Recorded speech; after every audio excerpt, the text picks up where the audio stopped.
TGIF. Thank goodness it's Friday because today we are going to go over the game plan for the Baltimore Ravens. I got the one and only John Chapman here. Stick around. Happy holidays to everybody out there. Let's get this party started, baby.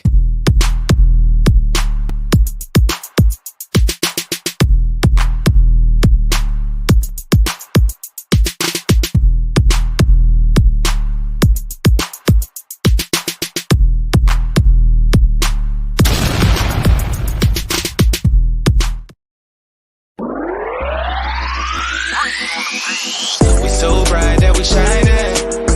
All we know is the Niners.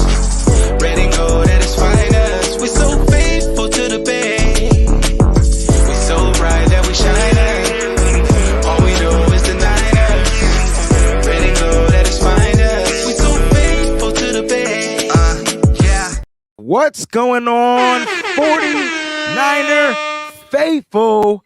In the words of Travis King, ride with me. What's good, everybody? It's your host, WayneBreezie. John Chapman is in the building. John, how you feeling on this wonderful, fantastic, fabulous Friday? You know, it's funny because this week is like, it's Christmas, man. It's Christmas, and it's our third game of the year, I believe, is what they call it, right? Like we have one against the Cowboys. There we go. We got one for each one of Santa's ho-ho-hos. And so we had one versus, the Eagles, the Cowboys. Now we get another game of the year against the Ravens. I'm excited. I'm a little under the weather, but that ain't going to stop me from being here with you today, man, talking Niners. I'm pumped about this. I love it, man. I love it. We got to give a shout out to the Breezy Bunch and the Countdown crew members and whatnot, because they are in the building early. 'Tis the season. Jax Knox with the Uno, meaning that she was the first person in the chat. Nick, I'm sorry you got beat out. My man Nick Nice 21. We got to give Jax Knox the air horns for being Uno. But Nick, you were a close second, bro, man. Close second. I love it when they get in here first because they just start talking an hour before the show starts, bro. It's so funny. Red Jet Shell is in the building, says good morning to the chat. Let's see what other Breezy Bunch members we got in the crew. I see a lot of green. Fair, what's going on? Fair, my man Manley's in here. 49ers Throwback is in the building as well. I see Big Papa in the building. There's my boy Terrence is in the building. Michael Pickles in the building. My man Oscar, not the Grouch, but the one and only Oscar, the great Oscar, is in the building. We're going to be doing something special a little bit later. Speaking of Oscar, we got to give him the air horns. He just gifted 5 WayneBreezie memberships. Wow. This is going to be, okay, I got to break these down, all right? So we got to break these down. Mickey is now a member. Edwin Austin, Rob D, is it Amin Morris? And then Des Gomez. They are now members of the WayneBreezie Bunch. I love it, man. Appreciate you guys. Shout out to Oscar, man. Isn't he? And, on top of that, I've been talking with Oscar, too. He wants to give away a tailgate package to somebody that's coming out to our first playoff game. So, if you want to, we don't even have tickets up on this yet because I'm waiting to see where we're going to be at. Wow. But if you are 100% coming to the 49ers playoff game, whether that's, probably going to be the divisional round, but whatever that is. And again, if you're not coming to the playoff round, I need you to just abstain from this question. The first one to answer it correctly, you come party with us. But here's the question. And again, you want to do it now? You want to give it some time? You tell me. I say let's give it 15. We going through the formalities, Let it simmer. We're gonna everybody's it's just got a lot of CP time people showing up to the chat. You know what I mean? So I want to make sure that because when you create something right off the dome, it's almost impossible to answer. So I can't wait because I'm gonna try to guess too. I want to come to join for free as well. Jax Knox with the super chat contribution.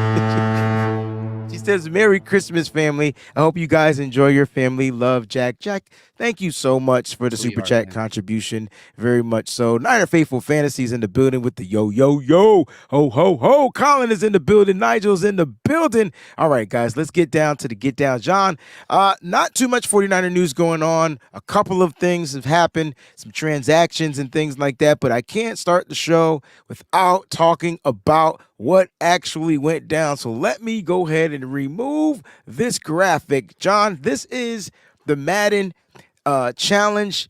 Now, I've been doing some research. I've been watching professional gamers that do this for life, right? And I tried to figure out and kind of mirror what they're doing. And so I changed the quarters to 10 minutes. And John, when I tell you the first 20 minutes of this stream was a bunch of these words. It was a bunch of them. And then because it was so realistic, John, it was so realistic. 49ers get the ball first. They end up punting the ball. Then they let the Ravens score first. And then the Niners have to go out on defense again. And then it just went. I was like, okay. But there was a button. The name of the button is called the Brock button. And once they flipped the Brock switch, really they just started giving the ball to Christian McCaffrey. That's when the game started to take its turn and take its toll. And the 49ers in Madden have won 59-16. And I know, John, you don't put too much into this, but no, it's fun, man. I mean, any way that we can figure out and get another glimpse into how things could go. I know that this score is pretty lopsided, but that's kind of how the 49ers have done everything up to this point. They are a lot. They do things pretty lopsided. Now that I think about it, right? Like they can we get when is the last time we like started off dominant and finished dominant? Like lately we've been starting off a little slow, right? Yeah, not under this regime, because even if you go back to 2019 when you started out 8-0, you had a couple losses down the stretch. One of those was to the Ravens. Oh boy. And so 2019. Yeah, 2017. Yeah, there it was. Yeah, there it is. There it is. All right, we'll go ahead and get to the injury report because I know that's what's most important or whatnot. So let's go ahead and go through some of these injuries. The 49ers, these are the people that didn't practice. You got Jawan Jennings on yesterday. Jawan Jennings with the concussion. Javon Hargrave, hamstring. Eric Armstead, foot and knee. Nick Bosa, rest. Trent Williams, rest. Those are your vets. Elijah Mitchell, knee. Oren Burks, knee. Ross Dwelly, ankle. Remember, he had that high ankle sprain. And then we're going to get to some of the limited guys. But is this good news? The fact that Javon Hargrave and Elijah Mitchell, even though they didn't practice, they were dressed. They're closer, right? So, like, they're starting to get into it. But again, I don't think either one of those players are going this week. I really, really? You don't think? I want them to. I'm okay if Mitchell doesn't go, but you really think Hargrave won't play? Not if he's not practicing by today. So we're recording this Friday morning. Correct. If he gets a limited practice in today, then it is quite possible. If he does not, if it's the same thing, he is not going to go. But the reason why I brought that up is because, like, you know, the first practice on Wednesday, no practice, like nothing, right? And then yesterday he put the clothes on. So I'm assuming today will be limited. Saturday will be a full practice. Yeah, and again, we got to bump it back because usually we're playing Monday night. So right. Usually, and it's home, so that helps considerably as well. Because you don't have the day of travel. That's right. Yeah, so that helps, and that's a long flight. And those flights, whatever issues you have, it's going to aggravate them more whenever you get up there and you stay at that altitude for that long. It just swelling in the ankles and joints. It just takes place. It's actually a big deal. So there's a lot of things in his favor. I'm not ruling them out yet, but with defensive linemen and with somebody that's a vet like Hargrave is, if he could go, he's going to go. But if he doesn't get a limited practice in today, then I'm going to argue he's probably not going to play this week. Okay. Now, I believe Armstead will be ruled out. Jawan Jennings still hasn't cleared the concussion protocol. If Jawan Jennings doesn't clear, will we see more snaps for Ronnie Bell or more snaps from Chris Conley? Or will they call up Willie Snead? Like, who's the better blocking wide receiver out of all of them? So the problem with, maybe not the problem. Ronnie Bell is a tremendous blocker. His energy is A1. It's awesome. But the problem is with our slot, we do like some wham blocks at times. Mm-hmm. He has to block defensive ends. And so you don't want Ronnie Bell out there blocking a defensive end. He's a little limited there. Chris Conley's huge. Chris Conley's our biggest wide receiver on our team. He's bigger than Jawan Jennings. And so he could do a lot more of those things that are asked. So I really do think it'd be Chris Conley will take over that role, a little bit of Willie Snead. Not that Ronnie Bell couldn't do it, but do you want Ronnie Bell blocking Jadeveon Clowney on an outside toss play? Because that's what he's going to be asked to do. Right. You want Jawan Jennings out there, but I don't think Chris Conley's that good of a blocker. And so I would prefer Bell over Conley, but if you can bring Willie Snead up and maybe inactivate Chris Conley and switch them because you want the blocking portion from your wide receivers, that might be the move you make, right? Well, yeah, and then on top of that too, we haven't seen Ronnie Bell play the slot position.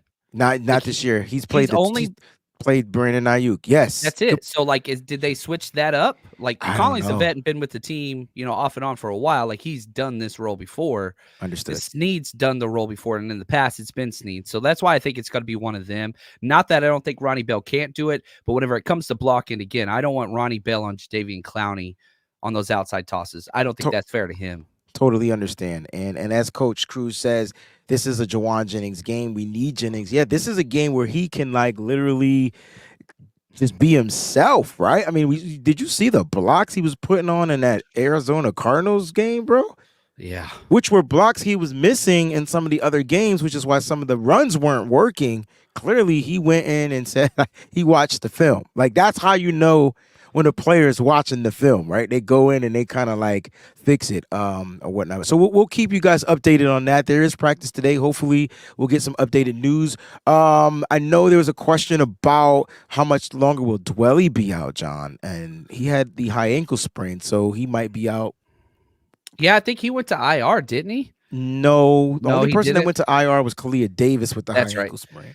Yeah, so I still think that's going to be some time, but that's not really I don't think they're pressing that because they're just using two wide receivers anyway, and Braden Willis has looked fairly decent. His last game wasn't his best, but I don't think they're too concerned about that. Dwelly was getting, special team snaps almost only, so nothing to Okay. rush back. Let him Nothing get to rush healthy. back.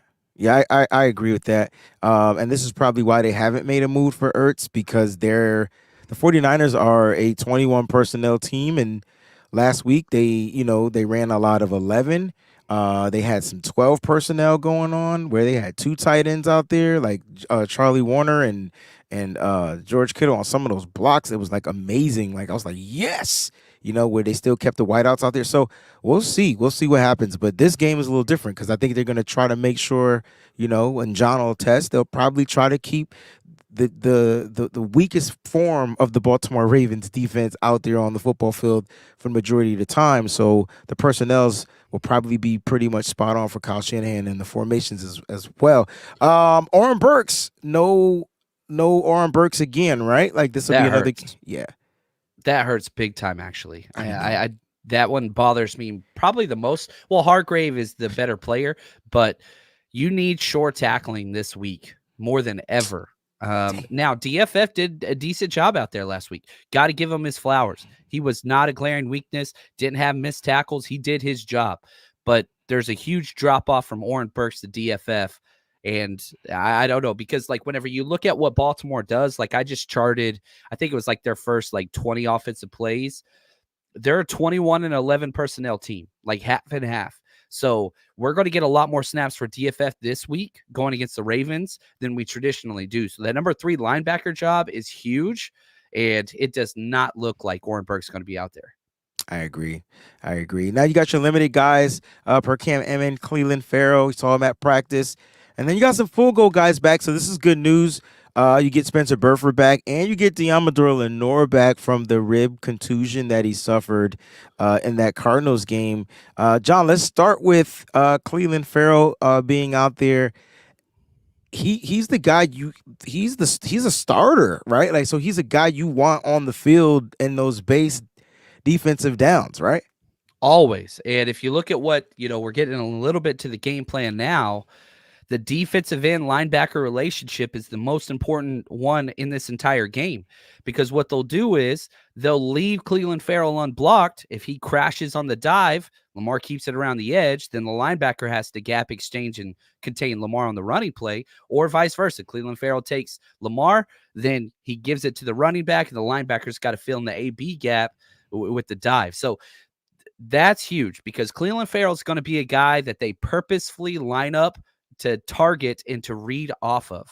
So the fact that he's already getting limited work is great. You want him 100%, but it's going to be him and Chase Young. Those are going to be the two guys. Randy Gregory. They're not going to be going after Bosa. They're going to be going after these guys. No. And all right, so let's say he's not good to go, and so is Gregory taking this spot. Chase Um, Young would. Chase Young would start opposite Bosa. Okay, Right.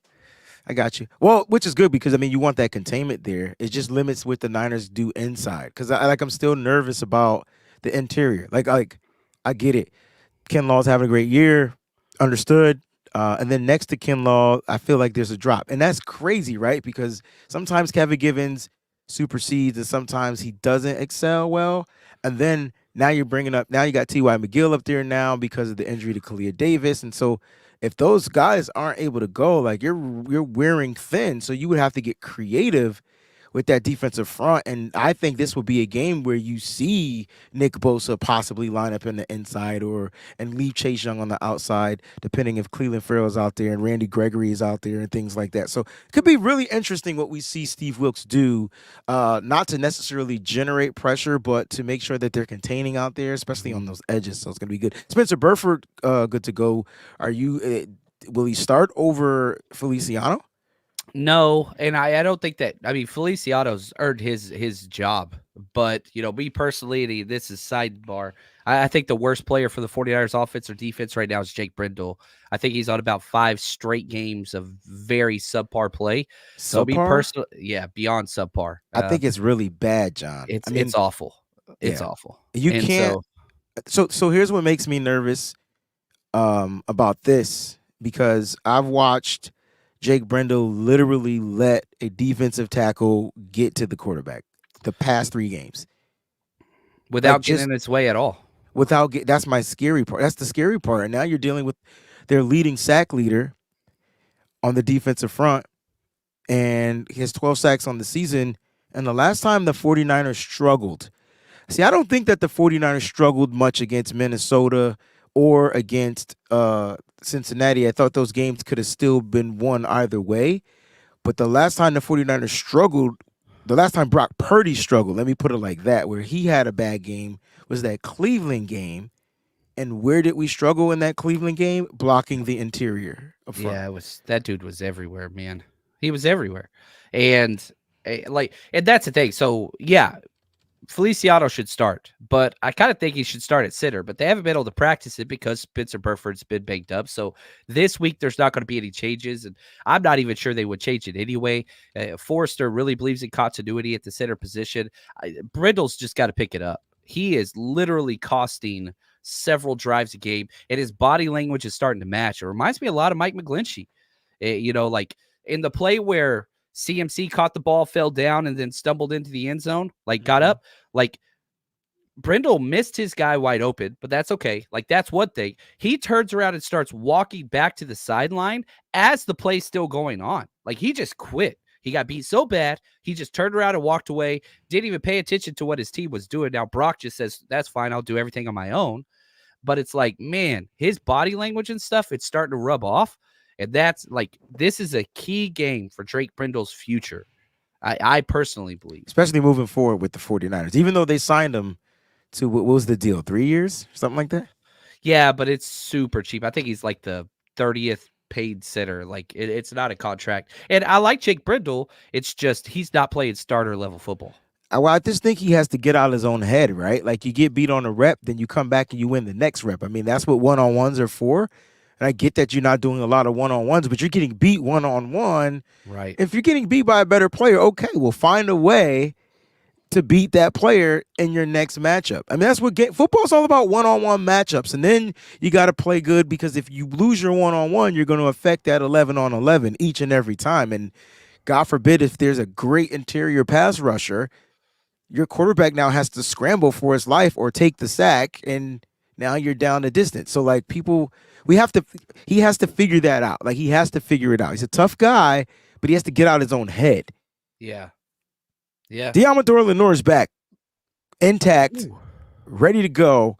You got your number 1 and your number 1B lockdown corners out there. This is a game where you look at the Ravens. Will we see Lenoir on the outside or inside with him being back? Just a quick question for you. Yeah, he'll be at his full tilt. So If we're at our base, which will be in a lot, he'll be outside. If we're a nickel, he'll be inside. And I think probably one of the most lopsided matchups this game is our corners versus their wide receivers, which I don't have a lot of respect for their wide receiver group. I do not think that they're very good. No, and they're not. But can they make plays? Yes. But are they a good group of wide receivers? Listen, OBJ dealing with his word is he is back at practice, but he wasn't at practice due to an illness and things like that. So we'll see. Like I don't think their group of wide receivers are as far as elite as the elite wide receivers in the league. No. But if you leave them open and Lamar is able to get the ball to him accurately, they will find a way to make some plays. All right. So here's the Ravens. A couple of people that didn't practice on yesterday. Their cornerback, Jalen Armour Davis, and then obviously wide receiver Odell Beckham Jr. Zay Flowers was limited. Malik Ham was full. And then those three other guys down there, Ronnie Stanley, limited. Hey, John, I got a question about their offensive line. Okay. Now, how good is the Ravens offensive line, and compared to the Niners offensive line, which one is better? That's a good question because they're exact opposites. Like, okay, their left side, well, their left tackle Stanley is like a superb finesse pass blocker, right? Their right side of their line from center right, it's power, man. Lindenbaum can do everything. He's probably one of the top centers in the NFL for sure. But like you look at the right side with Kevin Zeitler, Morgan Moses, like these are some maulers. Even John Simpson, if you want to put him in there. So they've got this finesse left tackle, and then they've got just a whole bunch of maulers. That's just kind of what they do. The center is the hybrid of the group. Whereas if you look at us, our left tackles are hybrid, obviously Hall of Famer, and everybody else is just this, lightweight finesse lineman. That's just what we got. And so I would take the 49ers offensive line, but for them running the ball as much as they do, they run it more than us. It's a perfect pairing. Like they have built their own line to fit their needs, and it's working perfectly. So I prefer the 49ers just because of Trent. But man, they're number 2, 3, and 4. I would probably take over ours. That's fair. So like rank wise, I believe the are they higher than the Niners or lower than the Niners offensive line wise? If we're just looking at here, I can pull it up by team. Just overall, basically. So if we're looking at just run blocking, theirs is way better. They're ranked 3rd. I'm sorry, pass blocking, they're ranked 3rd, and we're ranked 26th. And if I look at run blocking, we're 1st, which is hilarious, and they're 8th. Okay. From PFF. That's PFF. So overall, their offensive line is better. Yes. Oh, yeah. So, but what's interesting is, though, when you look at the 49ers offensive line, we know that's pretty much the weakest link to the offense itself, but doesn't. Both are built though to what they're trying to do. That's what I was trying to say. Like just because it's the weakest link by number wise doesn't mean it's the weakest link when you look at it and watch it on film, right? Because Brock enables his offensive line just like Lamar Jackson probably enables his offensive line. So it's not about having the best players at every position on the offensive line. It's about having the players that work for what you're trying to do. Maybe, hopefully next year they kind of invest a little bit more into that. But they got to get the right players to do that. I think you got to have a certain skill set to be on this offensive line. All right, John. Look, 49ers, they did add a couple of people they add a person to the roster. Let's bring that back up if you don't mind. Let's go backwards here on this thingamajiggy. They added a defensive tackle and Taylor Stallworth to the practice squad. Now, adding another defensive tackle, this made sense because it sounds like our defensive tackles aren't going to be good to go. T.Y. McGill is going to be the one that's probably going to be activated to the roster, and this guy will take his spot on the practice squad, correct? Yeah, I mean, there's no chance he plays this week. Right. And, there's a lot of familiarity with him. He was teammates with Debo and Kinlaw at South Carolina. So back, I think, in 2017. So he's been around the NFL, but he hasn't played very much lately. Don't think that he's going to get called up this week, but it's just, getting him ready for the future if there's another injury. Yeah. I mean, just like you said, not too much work from him. I mean, he's been in the league for a few years. I mean, he only has 4.5 career sacks, 52 tackles, um, and just a good run stuffing guy, right? Like, man, that's why you brought him in here to kind of like plug those holes up in the middle, like if I'm not mistaken. That it's another body, special teams, which could help. And just look, he's been around the NFL. You don't have to worry about teaching him a lot. Just plug and play if there's an issue. That's the whole idea. Got you. And then they promoted running back Jeremy McNichols to the active roster, which sounds like what, John? Like Elijah Mitchell ain't going. he's not coming back not right now. Right. No. He's not coming back. So some more 24, baby. Let's see. Yeah. Listen, it's Jordan Mason time. It's been Jordan Mason time. Everybody's been screaming it's been Jordan Mason time. And it's time, right? You see what he was able to do on the limited snaps that he was able to get. You know what I liked about the Arizona game? It was funny because it was like Christian McCaffrey got a big run, right? He got an explosive. They took him out so he could rest. On the next play, it was a Deebo Samuel screen run, right? Next thing you know, and then they took him. He stayed in the game, went back to the receiver spot, and then it was a Jordan Mason explosive run. It was like back explosive runs, man. I was loving it, man. Like, and that's the thing. Like, whenever you can run the ball that well, it's going to be difficult this week. But if you can get those players, whenever you've got a CMC on the side or a Debo like out or whatever, that's huge. And I think that's something that Jordan Mason, this is a Jordan Mason game. This is a blue collar, tough yards, maybe not like explosive plays. That's not what I'm talking about. But like if you can get 3.5 yards per carry from Jordan Mason against this defense with CMC getting a breather, that is just paramount this week to stay ahead of the chains. I definitely agree. And I wouldn't be surprised like if Kyle wasn't setting things up. You know, you're getting down to the end of the season. You're trying to give some of your guys some rest. It's not like, CMC is looking to break a record, but I mean, does Kyle really care about records? I mean, I don't think so. If he did, he would have let CMC break the last record, and then instead of waiting to the end of the game, Where was it? Was at the end of the game, though. Yeah, but it was at the very like he wasn't trying. He wasn't trying. We were beating their butts, and he could have easily come on. And then it was the end of the game, and he was like, "All right, come on." I think that was Jacksonville. So like, I don't know if Kyle cares about these records or if he's paying attention to them. CMC needs what? 4 more touchdowns to break the record. I think he's at 23. He needs 20. He needs 4 more, and he's at 20. We'll see what happens. He has 3 games to get him, and we'll see how it goes down. But we're happy for all the 49er players achieving these accolades. But it sounds like their eyes are on the prize, and all they care about is getting to the Super Bowl and hoisting that Lombardi, right? Hoisting that Lombardi. John, when you think of the Baltimore Ravens, not too much stuff is going on out there. You had the Marlon Humphrey, he was playing around and said he's not worried about any of the Niners. He's not worried, but apparently he was joking. He's a jokester. If people don't know who he is, he's a great dude. He's one of my favorite non-49ers, like really, really smart, does a lot for the community. But yeah, he's a jokester, man. He always has. Great dude or not, you got to be careful what you say because you never know how people are going to interpret it.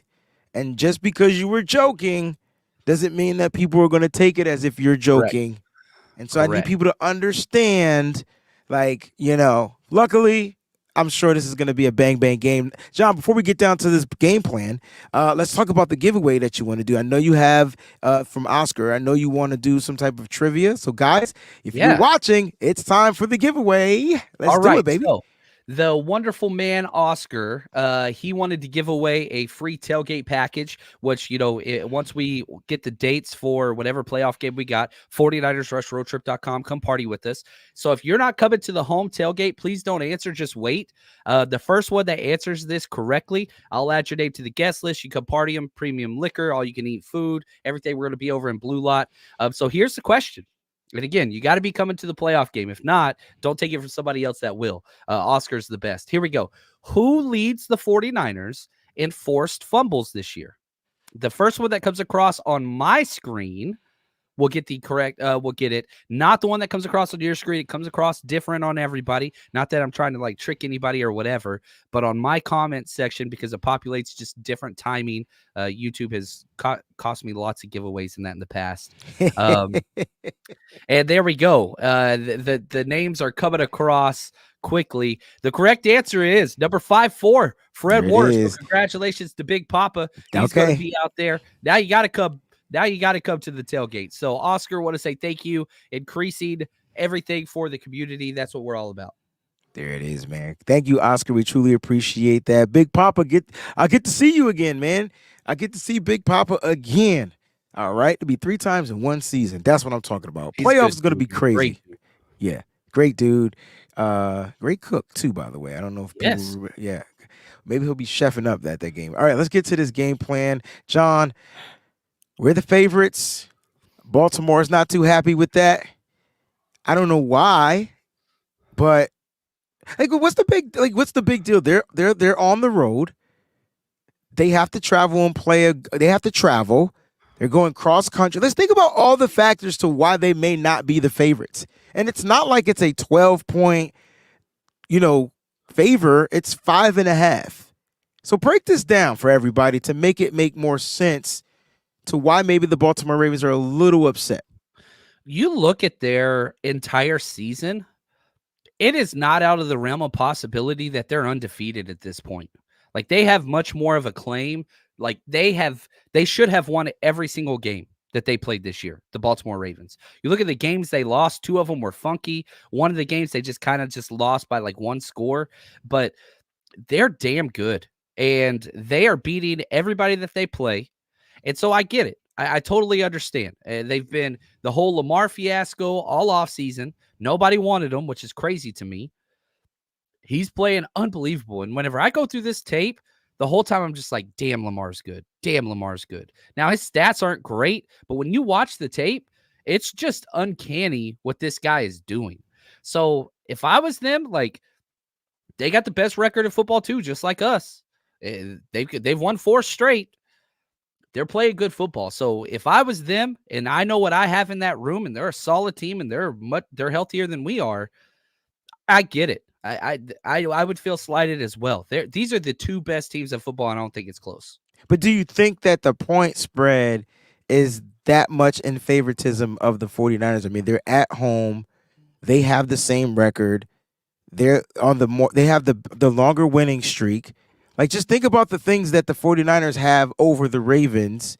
And so at the end of so at home, you get what, 3 points? It's kind of like you automatically get 3. I don't know how it works. That's why I'm asking. It usually 2.5 to 3 points, depending on the venue. But like, again, I'll say this, like, I understand it. Like, the 49ers should be favored. And I think that this is about where it should be. But if I'm a Ravens player and I focus on what we have done, I would feel slighted. I don't think that this is let me phrase it this way. The 49ers are the best team in football, in my opinion, but I spend my entire life watching these guys and breaking down every single play. I don't do that for the Ravens, but I did for this show. I downloaded the film. I've gone through 2.5 different game films, and as I'm watching these the whole time, I'm just like, golly, this is a good team. Man, this team's amazing. There was no point where they're not winning the game, and I'm just like, holy freaking cow. Offense, defense, they're a complete team. So for their standpoint, I understand it. But whenever you look at Vegas and what the 49ers have done to good teams, that's where it gets crazy. The Ravens have not done that outside of the Lions, but I don't consider the Lions a very good team, a very complete team. I think they're good, but not like Cowboys or Eagles or whatever else. Like, we'll let the Lions deal with the Lions. But the Ravens haven't dismantled great teams yet like the 49ers have, and that's why I think the edge goes to the 49ers. Lamar Jackson is 19-1 against the NFC, meaning that the only loss that has been handed to him was by the New York Football Giants. He hasn't lost except for that one game. Wow. Like how? like how? Like, does that factor in to anything, or do you just throw all that crap away and you get ready for the game plan? Where Lamar struggles is division matchups, division games. And you've got to be able to play Lamar and know what he's trying to do and try to go against that. And the 49ers do not have that on their side. Now, and I see this, somebody asked the question, well, if the Niners weren't favored, should they feel slighted too? Yes. Like, Yeah. that's the thing. That's what's so great about this game is it's the two best from the two best, the two conferences. This is a juggernaut Super Bowl preview matchup. Like, I truly do think that these are the two best teams in the NFL right now. Yeah, thank you, Nigel. And yeah, the 49ers would be slighted too. But you're at home, and with what you're doing right now, both of these teams are beyond deserving. And this is what we love about sports is, man, they get to settle on the field. And I can't wait for that. Agree. Oh, it's going to be fun. Agree. And I think Joseph says not one of the 19 and one is to the Niners. No, 2017. They beat us. They beat us. It was Lamar Jackson. It was a rainy game in Baltimore.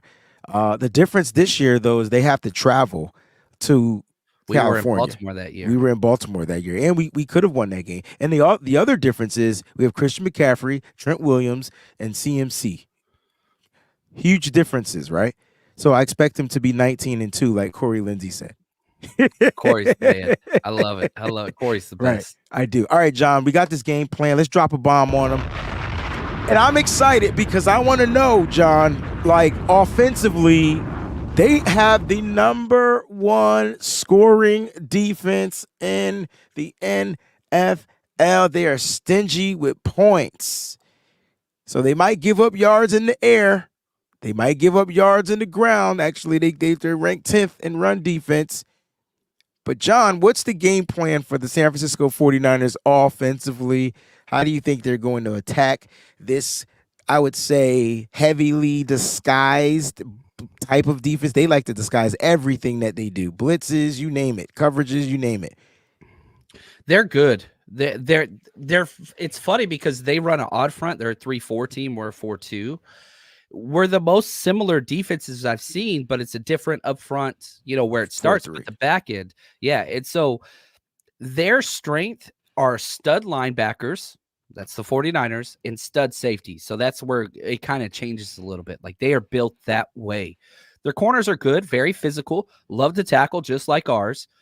But I do think that their corners are probably one of their softer spots. Their three defensive linemen, they're pluggers, man. Now, Matabuke's a different animal, but like running the ball up the middle is tough. They just plug up and take up space and then allow their linebackers just to range and clean up.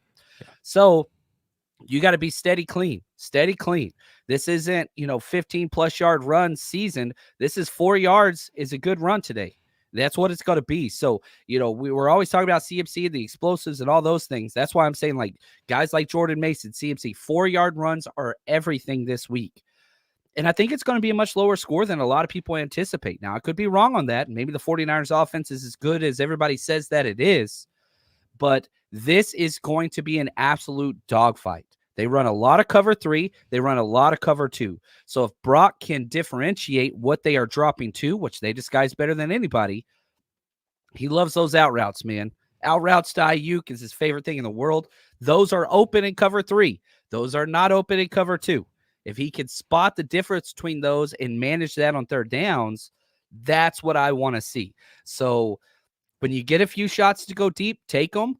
But I don't really care too much about that. I want slow, methodical drives and just tough, kind of Big Ten football. You're a Big Ten guy. Like, that's what I want. I want this to be, look, we are tougher. We are more physical than you. Yes, we have playmakers. And yeah, there's going to be some broken tackles and whatever else. But I want curls like George Kittle 6-yard curls against Patrick Queen. Like, that's what I want. Like, tough. Bring it. We're just marching down. Field goals are a great thing this game. Yeah. So let's talk about trying to utilize their strengths and making it a weakness, right? So their strengths, linebackers, especially in the run game, right? But how well their linebackers in the pass game, and to me, that could be a key to beating this team. You get their linebackers back into some type of a pass coverage, and then you allow your receivers or whoever those linebackers are covering to make the mistakes, which will later on probably open up the field down the field. Because I'm not going to throw it deep down the field with a Kyle Hamilton back there and those type of safeties. I just don't think that's the right thing to do, especially in cover 2. Cover 2, you can eat over the middle of the field. So why not abuse the middle of the field in cover 2? Yeah, they mix up some Tampa too, where that Mike linebacker can step the Drops middle, back. but not a Yeah. lot. I only counted 2 different plays that they did that. They prefer man cover 1, cover 3, cover 2, cover 3 zone, cover 2, Cover two traditional zone. So zone. like Yeah. those were the most charted things that I saw. But yeah, they do mix it up, and you do not know what they're doing before snap. Now that's the best thing about Brock Purdy. Like everybody wants to talk about like Purdy and his arm and stuff. Again, I think that they're missing the point. The thing that separates Brock Purdy from other quarterbacks in the NFL is how quickly he can diagnose what coverage he's seeing and his footwork. And so those are the 2 things for me that separate Brock Purdy. And if he can correctly diagnose what they're doing, Purdy's at his best. Oh, cover 2, boom, out route. Done, or whatever. You don't want to do a quick out route to IU No, cover 2. not a cover he's 2. better That's a than pick 6. Yeah. But I get what you're saying. Like they drop that cover 3. You take that safety that's up there covering that type of field. He's out of the play. You got a man on man type of situation. So yeah, it's You're going to get IU. some man. It's exactly. So all right, offensively now, as far as the run game, you really feel like the run game is going to be a ground and pound, Yes. 3 yards. You don't think there's going to be any explosives because they give up some explosives. Yeah, they like those have happened, but like you don't need them. Like that's not like Understood. you just need methodic running, and you have to keep those carries up. If you're under 23 carries, I don't think the 49ers win this game. Like you've got to run the football. We're not a one-dimensional team, and whenever the run games, even if it's just being respected, the play action, the boots, the jet sweeps, all of that is going to be honored, and that's going to open up the passing lanes. You've got to stay. You cannot be a one-dimensional team against this defense. They will eat your lunch. I agree. They have a really strong defense. Now, flip side, okay, because the Niners have a really strong defense too, probably more of a balanced defense. They're not really like heavy on, I would say, you know what they're number 1 in? Turnovers, mother trucker, There right? we go. They're number 1 in forcing turnovers. They're number 1 in forcing fumbles. They're not forcing fumbles. They're number 4 or 5 in forcing fumbles, but they're number 1 in turnovers, but they're number 1 in interceptions. And I wanted to talk about that.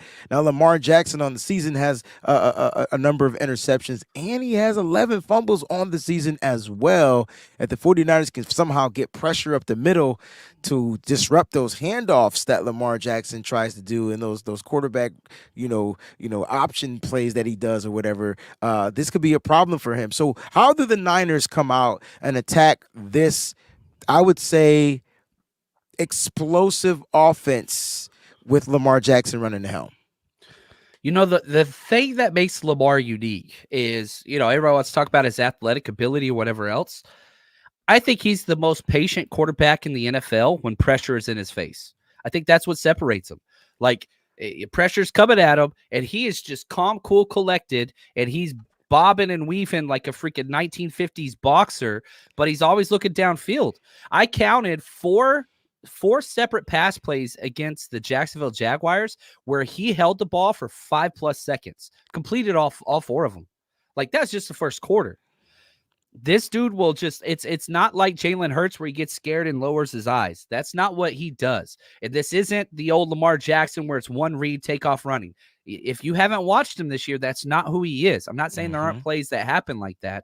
He has no issues whatsoever with 5-man pressure in his face. He'll literally grab a guard and like steer him back and forth while he's looking downfield and throw the ball. So you've got to adapt your Jalen Hurts philosophy or your Kyler Murray philosophy. You got to hit this dude. And here's the difference. When Lamar Jackson's being hit, he will go straight backyard football. He will throw it against the grain. He will throw it as he's being pulled down. He'll do those things. And most of his turnovers come from him trying to be Superman moments. So you got to force him to try to be Superman. Pressure's not enough because he'll stay back there all day. He don't care. He doesn't get tired. He's the Energizer Bunny. But whenever you get your hands on him, that is time you jump in front of those wide receivers. And if you saw the pick against Jacksonville, going across his body, scramble drill, pick, very similar to what the Charvarius Ward pick 6 looked like, you're going to get those opportunities. You got to hit Kyler. You got to hit Lamar. The fumbles that you talked about, 11 fumbles, that is huge. And you see him. He's dangerous with the ball when contact is happening. Correct. I agree. And this is not going to be a heavy pressurized game. Don't get it twisted. The Niners will still try to bring pressure with 4, maybe even 3, drop one back, depending You on don't who's up change there. your game plan. Absolutely not. I mean, the key is containing him. And, when you're dealing with a mobile quarterback, I would say if you had to grade the 49ers dealing with mobile quarterbacks in general in 2023, would it be A, B, C, D, or F? I'm gonna go A minus. Dobbs was probably the most difficult one we had 48 issues mother with, freaking yards, bro. but Like, yeah, we played great. Jalen Hurts, Kyler Murray, like we've done very, very well against mobile quarterbacks to this point. That's always been the Achilles heel of this 49ers defense since 2017 through 3 coordinators now. But you got to give it to Wilkes. We're doing better against mobile quarterbacks than we ever have in the past. that's a good point. And so I brought that up because I would say that Lamar Jackson is in a different tier of mobility because of his innate ability to be able to run the ball, read the end, like what he's done. He's been doing it, like Yeah. doing it, and he's been doing it well, and he's been doing it consistently. Now he's dealt with injuries, so that's why you see a lot of the changing. And you got to give Lamar Jackson some credit, man. He said he wanted to be quarterback. He said he could play quarterback, and he's definitely progressed into a quarterback. Like you said, he's keeping his eyes up, opposed to like taking his eyes down off the field. And so, like, if you don't find a way to contain him, he will run. It's not him reverting back to who he was. You might not see a bunch of RPOs, but he will take off and run. And to me, like, if the 49ers break containment, that's going to be a problem, right? Yeah, now we're talking DFF, Randy Gregory, 2 of the worst players when it comes to containment on our team that, probably shouldn't be getting as much snaps as they should, but because of injuries, they're going to be looked to a lot more than we want to. And so that's my concern. And if I was, how I would do it, if I was the Baltimore Ravens, I would motion, finagle everything to get number 5 and number 45 on the same side. Same side, yeah. And I'd run zone read right there at both those guys because they both struggle with containment. And then you'll have your other players overcompensating. And now you get back to the things that hurt the 49ers the most, which are your missed tackles and things like that, because they're just out of position. Like, right? Like they're just Correct. trying to make a play. Yeah, like this is not going to be a cakewalk. I know a lot of people think that this game is going to be a blowout. Now, it can be, but for either side. It all comes down to which team is going to want this the most and go out there and execute with the minimum amount of mistakes, right? And we're not just talking penalties. We're talking mistakes, turnovers, things like that. Luckily, the 49ers aren't high on turnovers, so they pretty much take care of the ball. Yeah. That should be in favor of the 49ers. But the Ravens do turn the ball over. And I think the Ravens offensively, like Lamar Jackson is the man. That's the guy to me that you have to take away. Like you have to contain and find a way to do it. You said hit him, make him play, make him throw the damn ball. Like that's it. And I'm not talking about the quick, accurate throws. No, you want him throwing the ball off schedule, off timing, on a run, whatever. He has to make fantastic throws in this game in order for make it difficult for him is what I'm trying to say. Because when Lamar's having fun and smiling and slapping the other players on the helmet and, talking to the refs, it's just like, dude, you don't want to be around. Like he can go Super Saiyan at any moment. But when Lamar Jackson's flustered, it shows on the silent tape. Like that's the thing that people don't understand. You can watch tape and the body language tells you so much about players. And Lamar's one of my favorites because of how animated and fun and just he's such a great dude. But you could see whenever he's pissed off, whenever he's tight and rigid.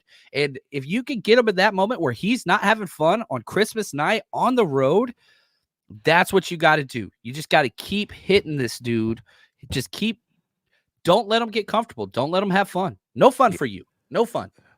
We got a couple of questions, John, I wanted to get to. Nigel says, which receiver do you need to worry about, John? And I'm curious to know. John says 0.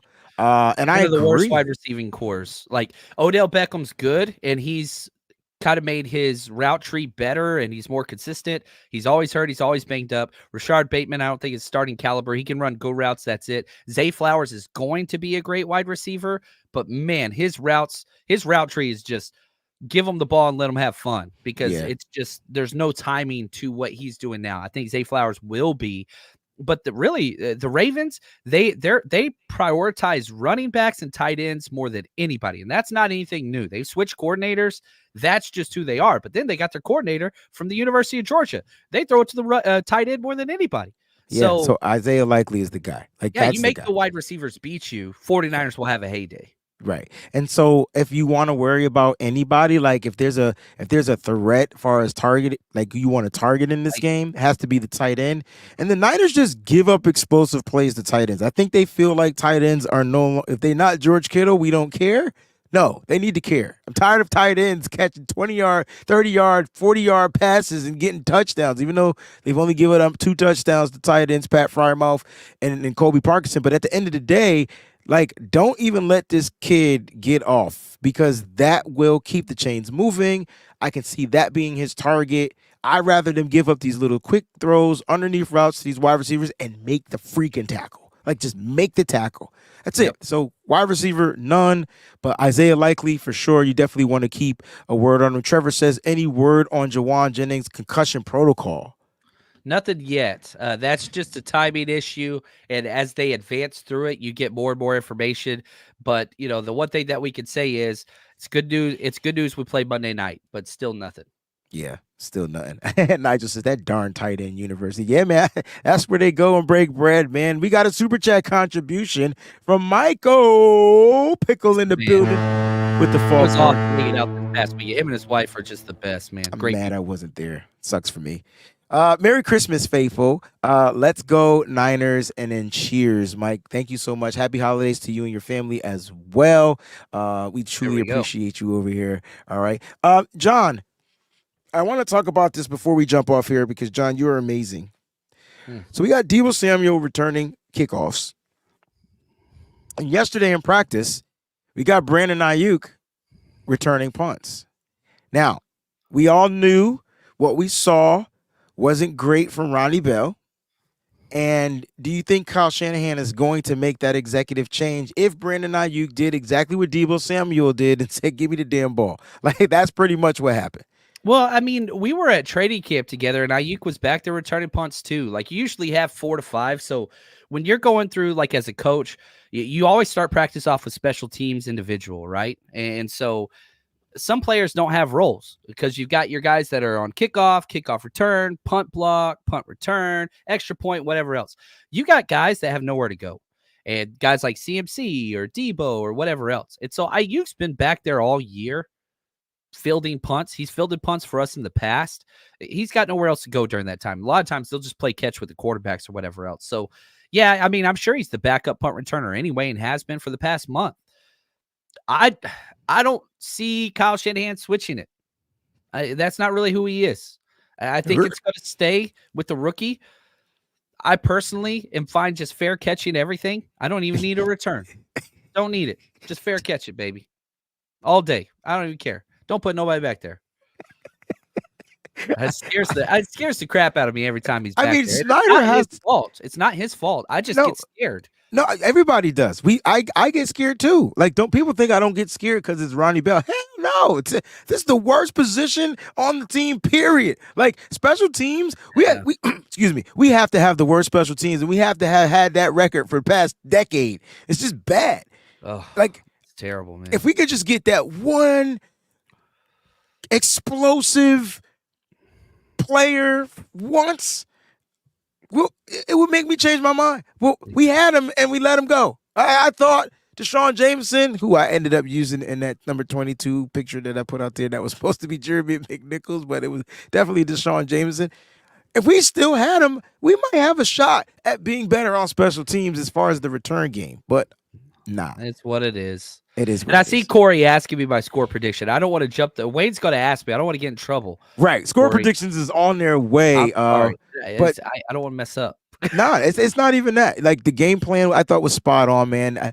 John, on a scale of 1 to 10, how tough is this game for the 49ers? I'd say 8.6. Damn, Gina. This is a tough game, man. They're damn good. The Ravens are worthy of Super Bowl champions this year. Like, they're worthy of that. I'm not saying they're going to do it. They are. I'm telling you right now, like, they have a claim for playing the best in the NFL right now. Like, they have a claim for that. I don't think that they are, but if I was the Ravens and I was a Ravens fan, you watch that tape and it's just like, man, they're the better team most of the time. They're really, really good and consistent. John, you said 8.6. You might as well just said 9. I think this is definitely going to be the toughest game of the season. I know we've said that periodically throughout the season. Damn it, when we get to a tough game, obviously it's the toughest game while we at that point. Then we get past it, we get to it next. Oh, this is the tough. That's just common sense. It's kind of like how it works. We're going to do some score predictions, John. I'm ready. You don't have to have any logic behind it. I just want to hear what John Chapman has to say. What is his score prediction? And let's see if he's close to me. I think that this game is going to – we've been wanting that back and forth kind of like, can they grind it out type of game. I'm telling you right now, I want field goals. I'd prefer touchdowns always, but any points are good points. I'm going 23-21, and I want to say 23-20. I want to say 23-20. But yes, that sounds good. 23-20? Yeah. I like that. What you're going to find funny, because my score is 24-21, game-winning field goal. Can you guess the kicker? Yeah, it's going to be our kicker. Damn right, it's going to be Jake Moody. I'll take that. You goddamn right. Jake Moody, game-winning field goal. He's going to take that Cleveland Browns game and shove it right up your candy asses, because that's what I promise you, that's how it's going to go down, bro. Man, I hope so. And he's doing it against one of the other best kickers, in probably his idol, right? Like, probably the guy. Well, he did go to the University of Texas, so I get it. Sorry, I took a turn there. Always a Texas reference somehow on this show. I don't know how we get Michigan into my Texas prediction. But anyway, the one thing we have in common, Wade, 49ers over everything. And so everything. I would love that.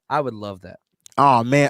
Can you imagine the faithful if this score was tied up and Brock Purdy drives him down the field with 7 seconds left on the clock, and Kyle Shanahan has to call his last timeout, and then they call a timeout to ice him? Oh, shit.